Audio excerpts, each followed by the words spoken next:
Dr. Kresh had been a physician for 140 years. He had treated patients from 60 different species. He had performed 12,000 surgeries.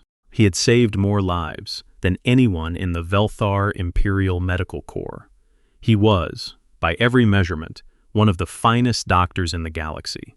And on this particular morning, he had been ordered to murder a man. The order had come from Admiral Brask himself.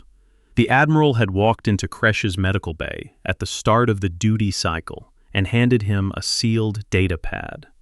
The data pad had contained the orders. They were simple.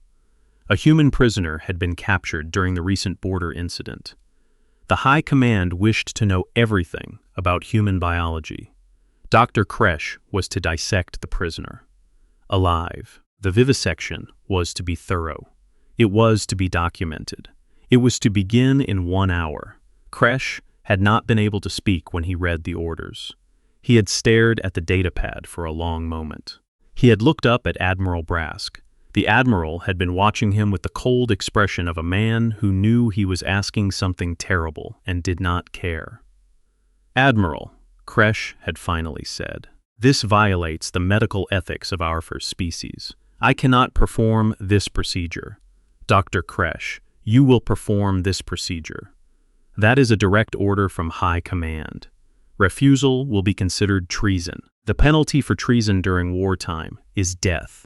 Admiral, we are not at war with the humans. They are an unknown species. We do not even have formal diplomatic relations with them. That is precisely why we need to understand their biology. We will need this information for the war.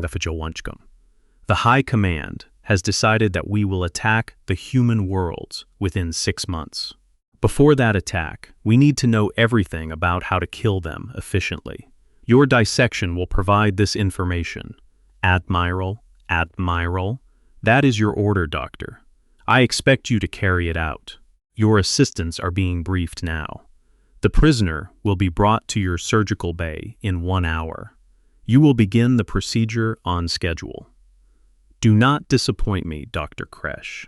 I have always respected your work. I would not enjoy having you executed." Brask had left. Kresh had sat in his office for a long time, staring at the datapad. He had thought about his options. He had thought about refusing. He had thought about the execution that would follow.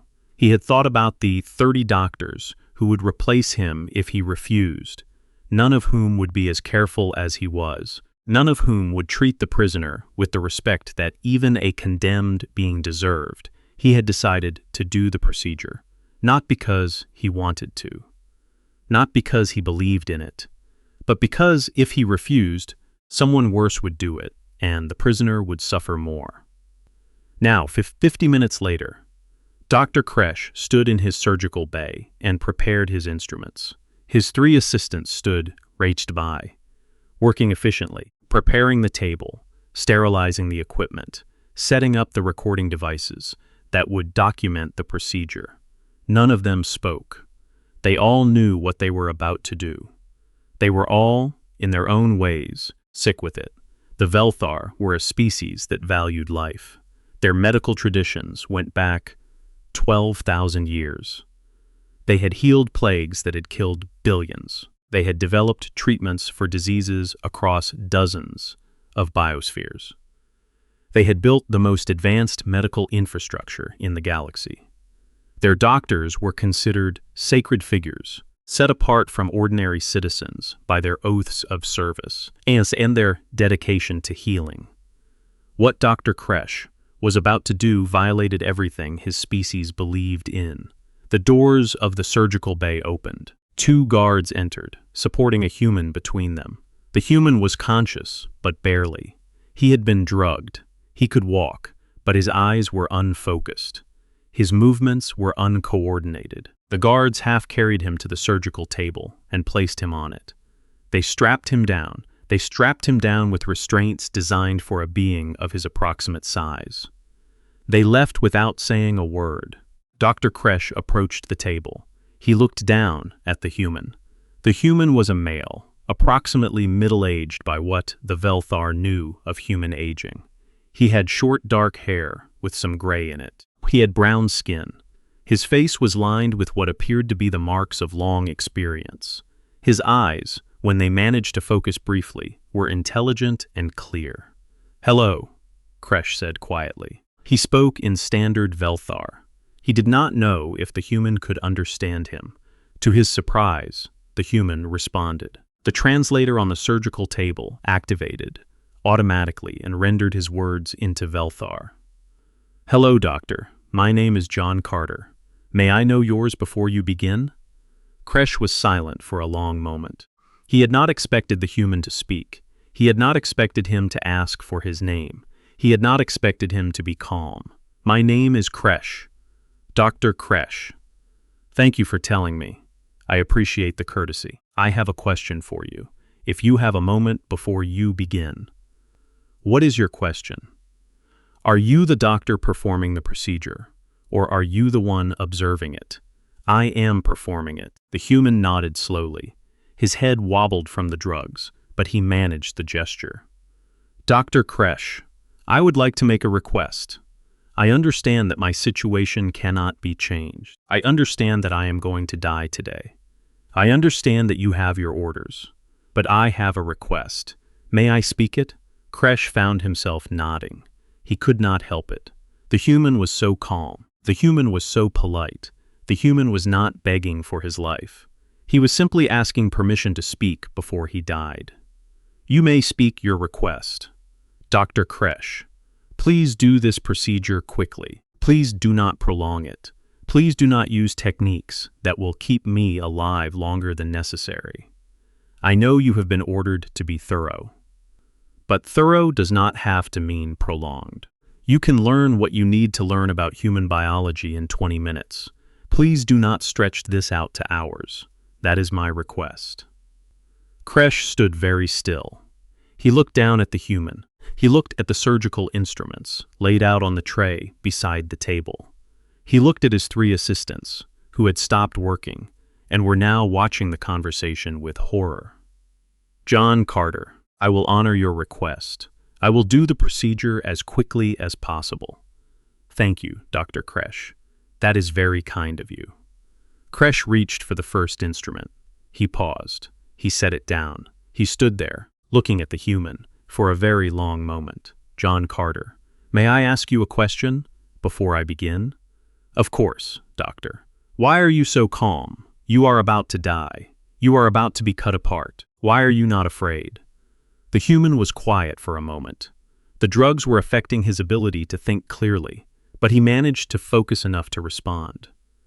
"Dr. Kresh, I am afraid. I am very afraid. But fear does not help me. Fear does not help you. Fear will not change what is about to happen. So I am setting fear aside. I am choosing to be calm, because that is what I can control. That is the only thing I can control right now, Abel. That is remarkable." "It is human, doctor. We are remarkable in many ways. Most species do not understand what we are. Most species learn the wrong things about us. May I tell you something before you begin? Something that you should know? Something that might be important?" "Yes. Tell me, Dr. Kresh. There is something inside me that you should not cut. It is a small device. It is located near my heart. It is approximately 3 centimeters in diameter. It is made of a material that will not appear on your scanners because it absorbs the scanning wavelengths. But it is there. If you cut it, you will damage it. And if you damage it, things will happen that you do not want to happen." Kresh stared at the human. "What is this device? I cannot tell you exactly what it is, doctor, but I can tell you that it is important. It is more important than anything else in my body. When you do the procedure, please be careful around my heart. Please do not damage what you find there. Please simply note its existence and continue with the rest of the dissection. Will you do this for me, Dr. Kresh?" Kresh thought about this. The request was strange. The request was suspicious. But it was also very specific. The human was not asking to be spared. He was simply asking that one particular device in his body not be damaged. This was a strange thing to request. There had to be a reason. John Carter, why is this device important? What does it do? Dr. Kresh, I genuinely cannot tell you, but I am asking you, doctor to patient, to honor this last request. Please do not damage the device. Please simply observe it. Please leave it intact. Kresh looked at the human for a long moment. Then he made a decision that would later be considered the most important decision of his life. The decision that would change everything that came after. The decision that would determine the fate of 2 entire civilizations. I will honor your request, John Carter. I will not damage this device. I will observe it and continue with the rest of the procedure. Thank you, Dr. Kresh. Thank you very much. Kresh picked up the first instrument. He began the procedure. He worked quickly, as he had promised. He worked carefully, with the skill of 140 years of medical experience. He documented what he found as he went. He spoke into the recording devices, describing the human anatomy as he revealed it. He noted that humans had organs in approximately the same arrangement as several other mammalian species. He noted differences in the structure of the lungs, the kidneys, the digestive system. He worked his way through the body methodically. John Carter died approximately 15 minutes into the procedure. Kresh had wanted to keep him alive longer for documentation purposes, but he had promised to be quick. He honored that promise. He let the human die when the human was ready to die. He did not use any of the techniques he knew that could have prolonged the man's life for hours of further pain. When John Carter was dead, Kresh continued the dissection. He examined the body systematically. He documented the muscular structure, the skeletal structure, the nervous system. He found everything he had been ordered to find. Information that the Velthar High Command could use to plan their invasion of human space. And then, finally, he came to the heart. He worked carefully around it, as he had promised. He examined the area near the heart very slowly. Looking for the device the human had mentioned, he found it. The device was exactly where John Carter had said it would be. 3 centimeters in diameter, embedded in the tissue near the heart. In the tissue near the heart, not connected to any of the circulatory systems, but integrated so seamlessly that it might have been a part of the body. It was made of a black material that absorbed light. Kresh's scanners showed nothing where the device was located. If John Carter had not told him about it, he would never have known it was there. Kresh leaned closer to examine the device. As he did, the device began to glow. A small red light pulsed inside it, once, twice, 3 times. And then suddenly the device spoke. A voice came out of it, a human voice, speaking in standard Velthar. Dr. Kresh, I assume that John Carter is dead. Kresh stumbled back from the surgical table. His 3 assistants gasped. The voice continued. Dr. Kresh, please do not be alarmed.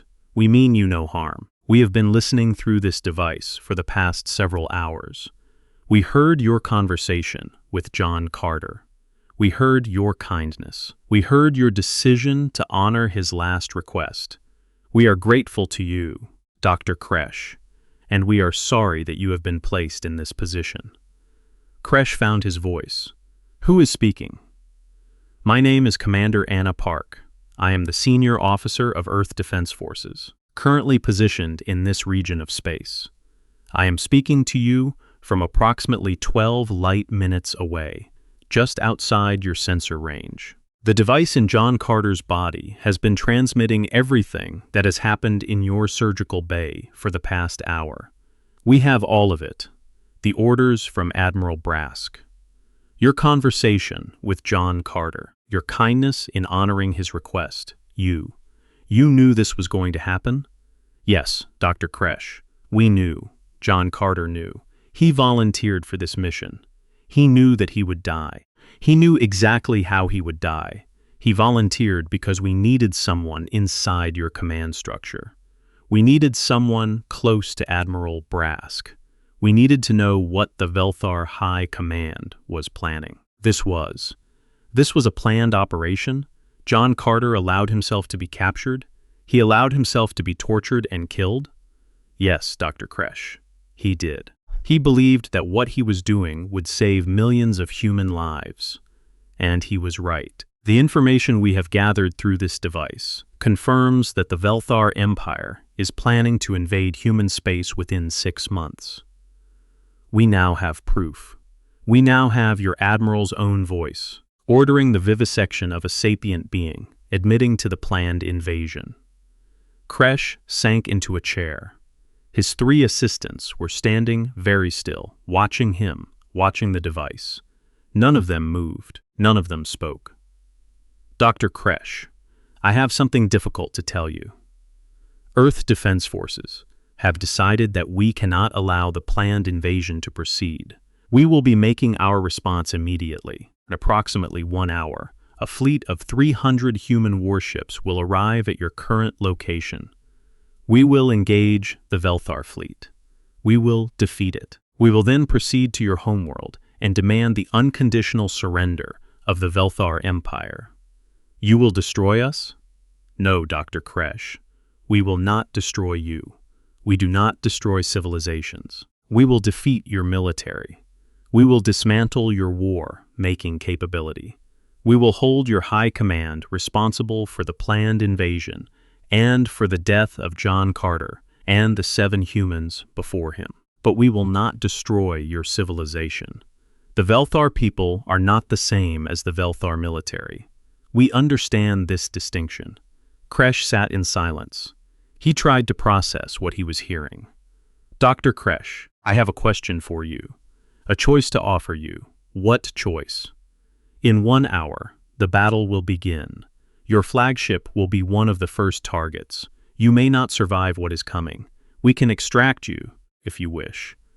We can bring you to safety. You showed mercy to John Carter. You did not have to. You could have prolonged his death for hours. You could have ignored his request about the device. You did neither of these things. You chose kindness even when you could not save him. We would like to repay that kindness. We would like to give you a choice that we did not John Carter. The choice to live. Kresh looked at his 3 assistants. They had heard everything. They were watching him. Commander Park, what about my assistants? They are also doctors. They were also forced to participate in this. They had no choice, Dr. Kresh. If they wish to be extracted, we will extract them as well. The offer is open to all 4 of you. Kresh looked at his assistants again. They looked back at him. There was something in their eyes that he had not seen in years. Hope. Commander Park, we accept your offer. All 4 of us. Good, Doctor. Please proceed to the docking bay on level 12, section 7. Our extraction team will be there in approximately 10 minutes. They will be wearing armor that you will not recognize. They will identify themselves as Earth Defense personnel. Please trust them and follow their instructions. They will get you to safety before the battle begins. Commander Park. One more question. Yes, Doctor? Why did you let John Carter die? You could have extracted him before the procedure began. Why did you let him die? There was a long silence over the communication device. When Commander Park spoke again, her voice was quieter. Dr. Kresh, John Carter would not allow us to extract him. He insisted on completing his mission. He believed that the only way to be certain that we had the evidence we needed was for the procedure to begin.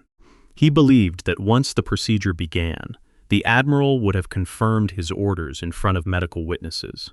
The evidence would be undeniable. We tried to talk him out of it. He refused. He said that if 8 humans had already died, then his death would only matter if it ended the cycle. He chose to die so that no more humans would die. That was his decision. We respected it. We are honoring it now. He was a brave man. He was a remarkable man, Dr. Kresh. He was the kind of man who comes once in a generation. We will miss him very much. His name will be remembered for as long as humans live. I will remember him too, Commander Park. Thank you, Doctor. Now please go to the docking bay. The battle will begin soon. The communication device went silent. Kresh stood up slowly. He looked at his 3 assistants. They were already moving toward the door. They knew what to do. "Bring his body," Kresh said. "What?" "John Carter's body. Bring it with us. He should not be left here for the Velthar Empire to discard. We will bring him with us. We will return him to his people." His assistants understood. They moved quickly. They wrapped John Carter's body in a clean medical sheet. They placed him on a gurney. Together, the 4 doctors wheeled the body out of the surgical bay and headed for the docking bay. The corridors of the flagship were chaotic. Word had begun to spread that something was happening. Alarms were beginning to sound. Officers were running. No one paid attention to 4 doctors and a covered body on a gurney. Doctors moved bodies. That was their job. No one questioned what they were doing.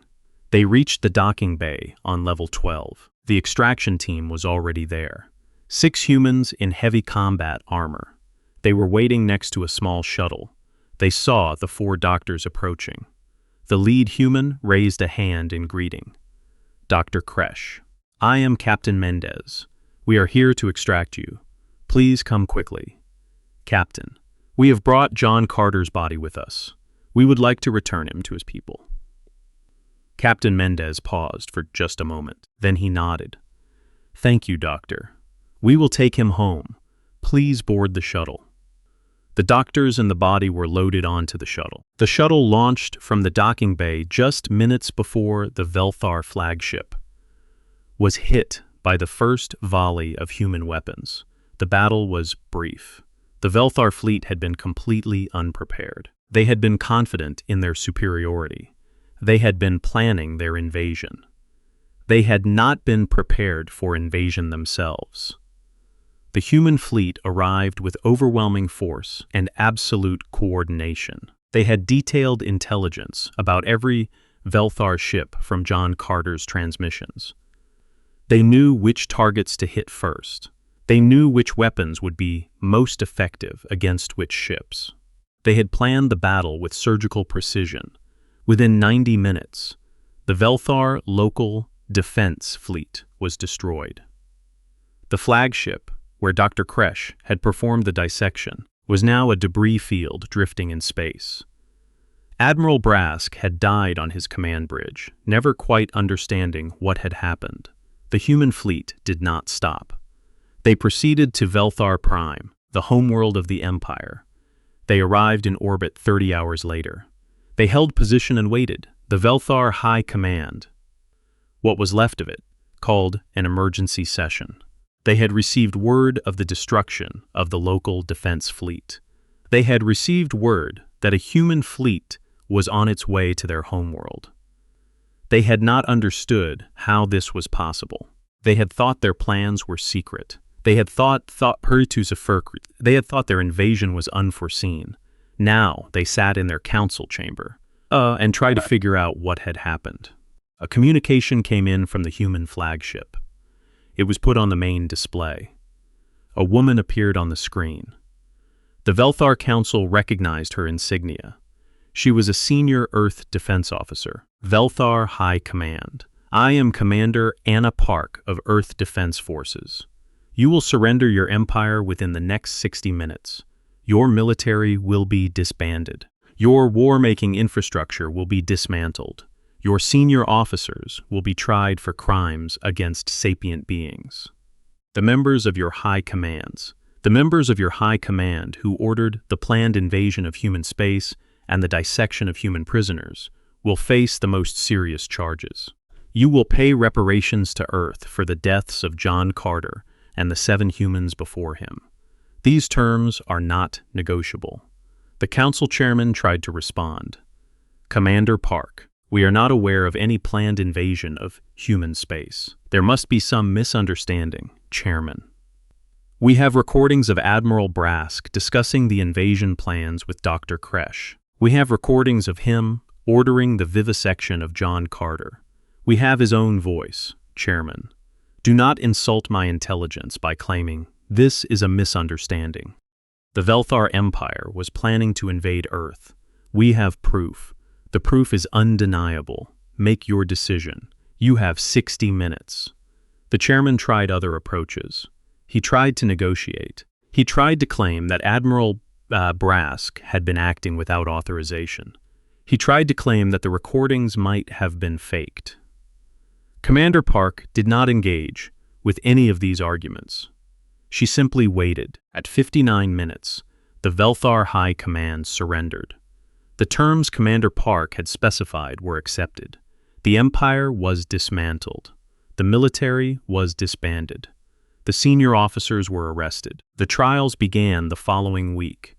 Dr. Kresh and his 3 assistants were taken to Earth.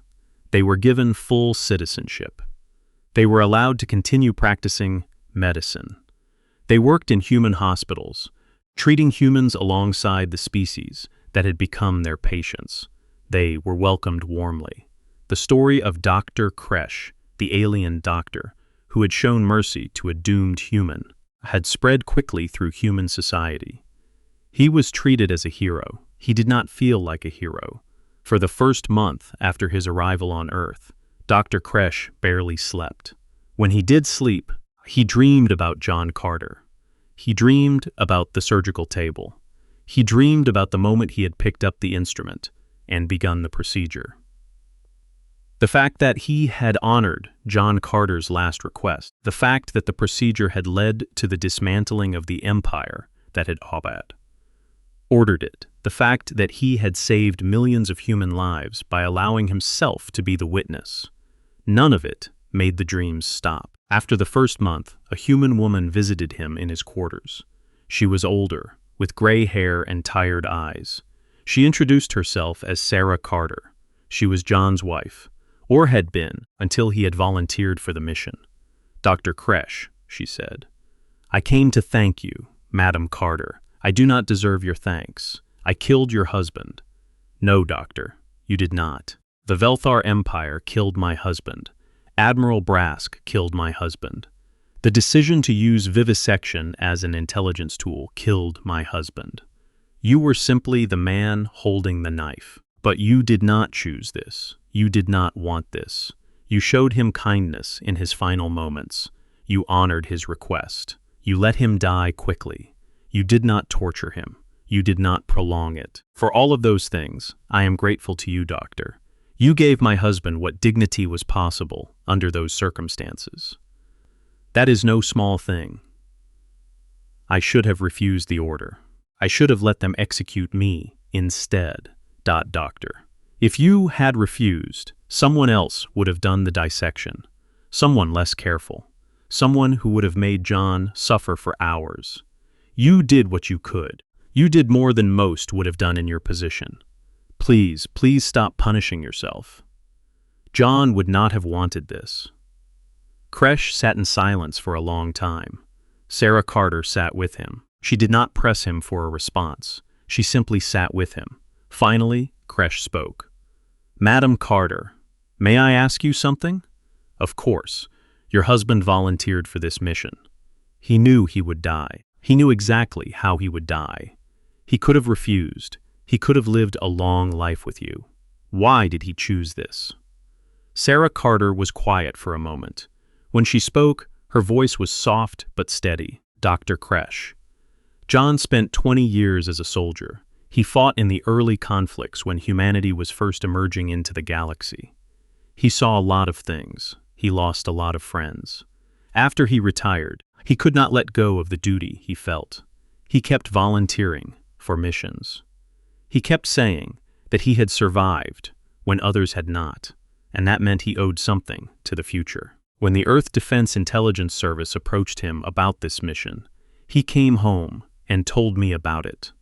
He told me everything, the plan, the risks, the certainty that he would die. He asked me what I thought he should do. What did you tell him? I told him that I loved him. I told him that I wanted him to live.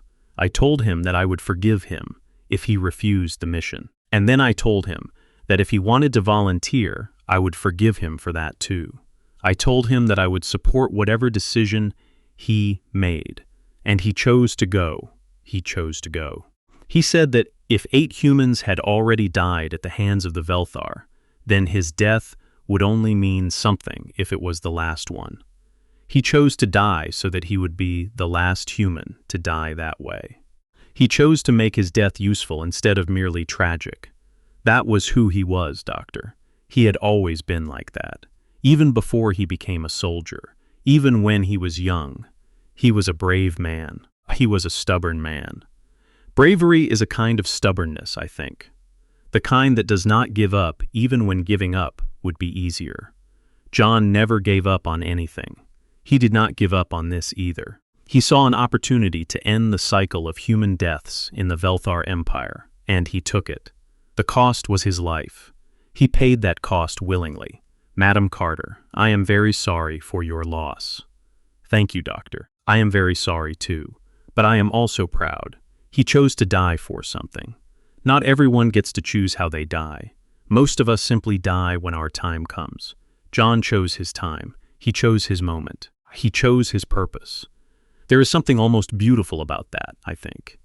As much as I miss him, I am glad that he had that choice. They sat together for a while longer. Then Sarah Carter stood up to leave. Dr. Kresh, I would like to invite you to John's memorial service next week.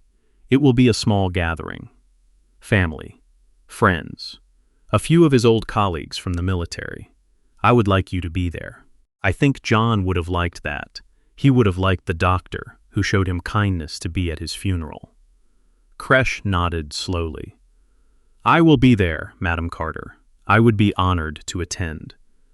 Thank you, Doctor. She left. Kresh sat alone in his quarters for a long time. He thought about what she had said, about John Carter choosing his death, about the meaning that John Carter had made out of dying, about the way that the human had transformed his own murder into a weapon that had ended an entire imperial system. It was, Kresh realized, a remarkable thing. He had been a doctor for 140 years. He had seen many people die. Most had not chosen their deaths. Most had simply died when their bodies failed, when their diseases progressed, when their injuries became unsurvivable. The deaths had been events. They had not been actions. But John Carter's death had been an action. It had been a choice. It had been a deliberate act of will, designed to achieve a specific outcome. And the outcome had been achieved. The Velthar Empire was dismantled. The invasion was prevented. The cycle of human deaths was ended. John Carter had died, and his death had saved millions. That was, Kresh decided, the most remarkable thing about humans. Not their technology, not their weapons, not their ships. The way they could choose to die in service of something larger than themselves, and the way that those choices could change the course of history. He had not seen this kind of agency in any other species. The Velthar would never have chosen what John Carter had chosen. They would have run from such a fate. They would have begged for their lives. They would have given any information necessary to survive. They would not have used their own deaths as weapons. But humans could. Humans did. Humans had spent thousands of years dying for their causes, their families, their countries, their planet. They had become very good at making their deaths meaningful. They had turned mortality into a tool. It was, perhaps, the most dangerous thing about them. Dr. Kresh attended John Carter's memorial service the following week. He stood in the back of a small chapel in Maine. He listened to John's family and friends speak about him.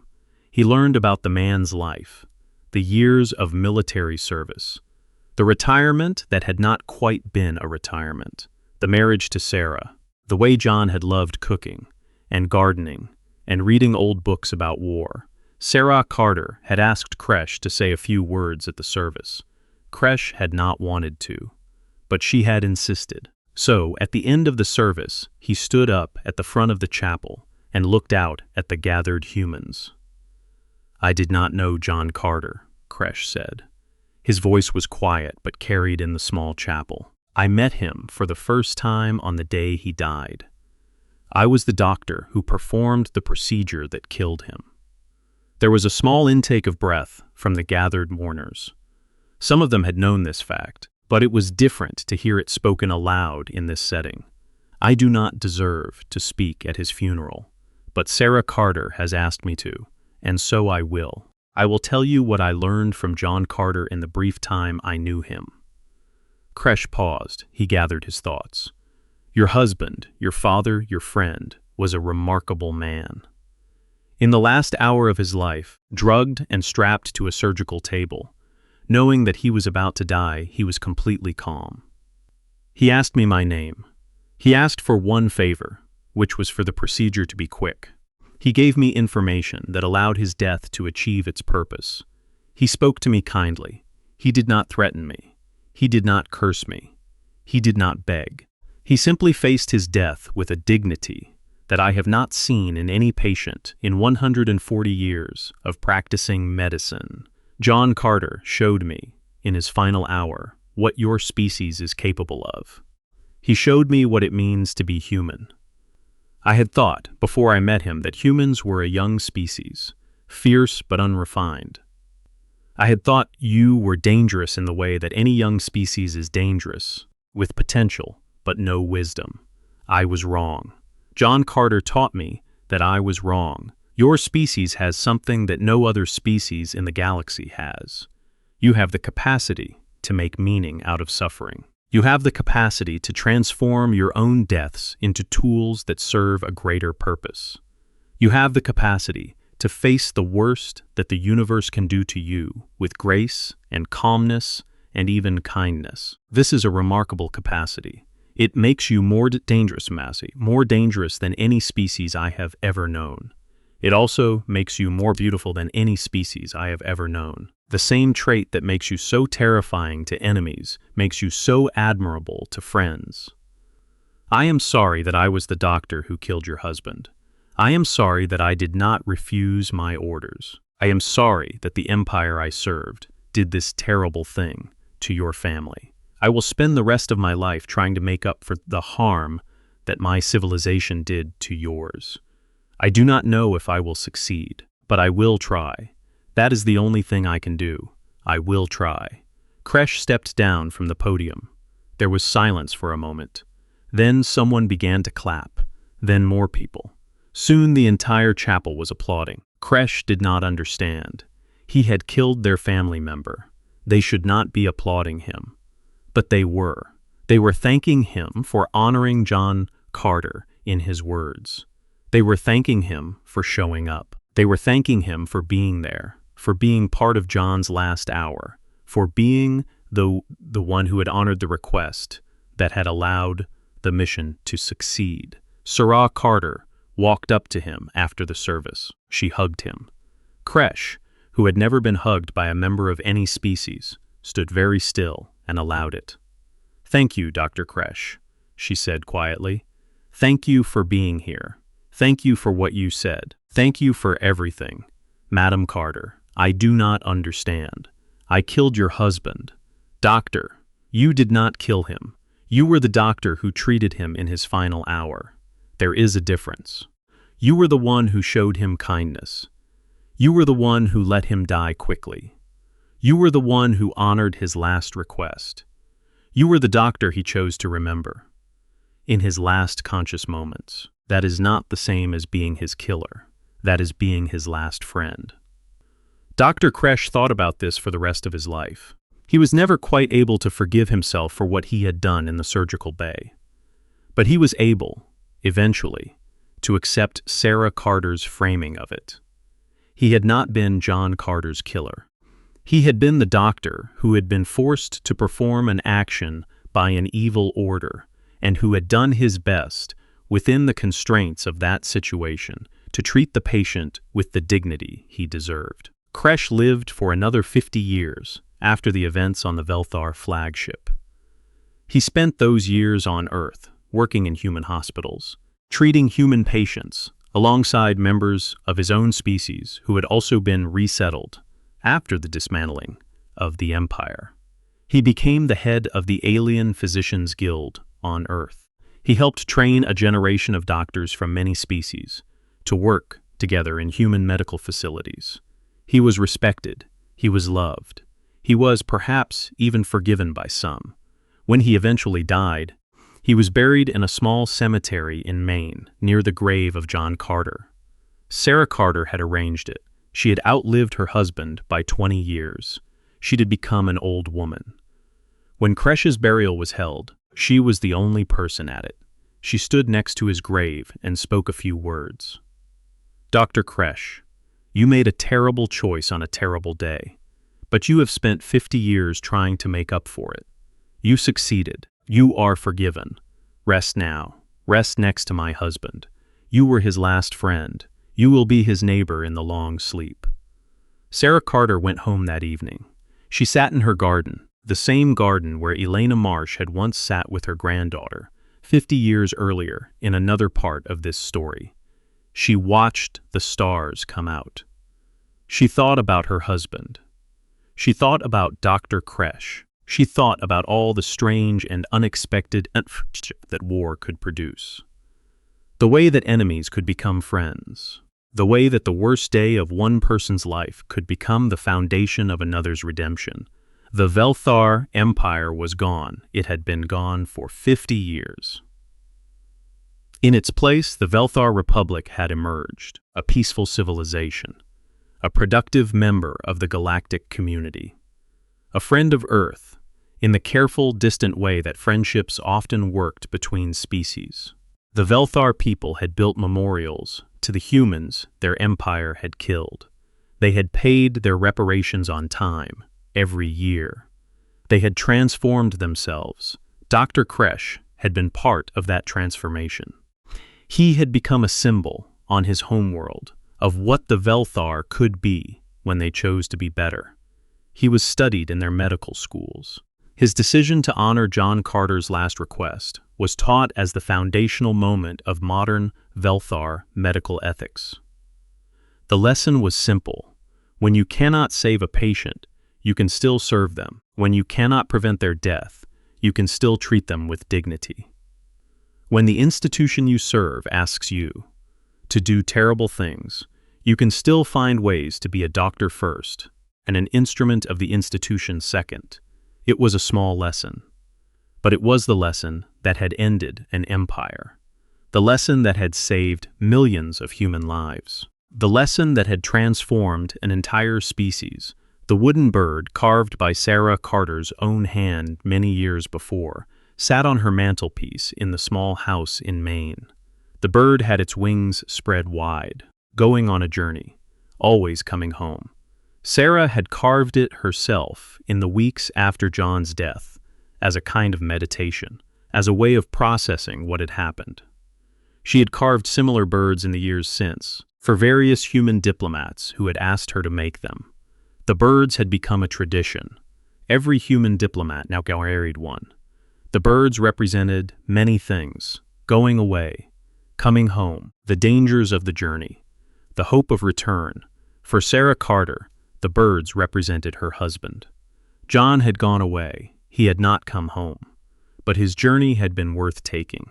His sacrifice had bought a peace that lasted. He was gone, but the galaxy was better because of him. That was enough. It had to be enough. Sarah Carter watched the stars and thought about all of this. And then, slowly, she got up and went inside her house. She made herself dinner. She read for a while. She went to bed. And in the morning, she got up and continued her life. Because that was what humans did. They lost the people they loved, and they kept living. They watched their enemies become their friends, and they accepted the strange way of the universe. They carved wooden birds, and they sent them out into the dark with the diplomats who carried them. And they hoped, every time, that the birds would come home. Sometimes the birds came home. Sometimes they did not. But humanity continued to send them out, because that was the choice. That was always the choice. To go into the darkness, knowing the risks, trusting that the journey was worth it, and trying to come home. John Carter had not come home, but his journey had been worth it. His sacrifice had ended an empire. His mercy in the hour of his death had saved a doctor who had spent 50 years repaying that mercy through service to humanity. The threads of his life had woven themselves into the larger pattern of the galaxy's history, and that pattern was now more peaceful than it had been before. That was the legacy. That was the story. The alien doctor had been ordered to dissect a living human, and what he had found inside that human had not been merely organs and tissue. He had found a small device, yes, but he had found something else too. He had found a man who had chosen his death. He had found a mercy worth honoring. He had found a kindness that had pulled him out of the empire he served and into a new life on a new world with a new purpose.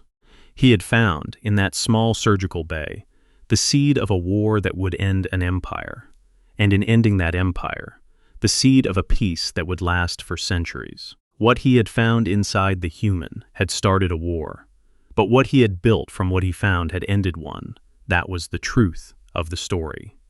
The full truth, the complete truth. And in the small cemetery in Maine, two graves sat next to each other. A human soldier who had chosen his death, an alien doctor who had been redeemed by it. They had become friends in a way that defied the conventions of either species.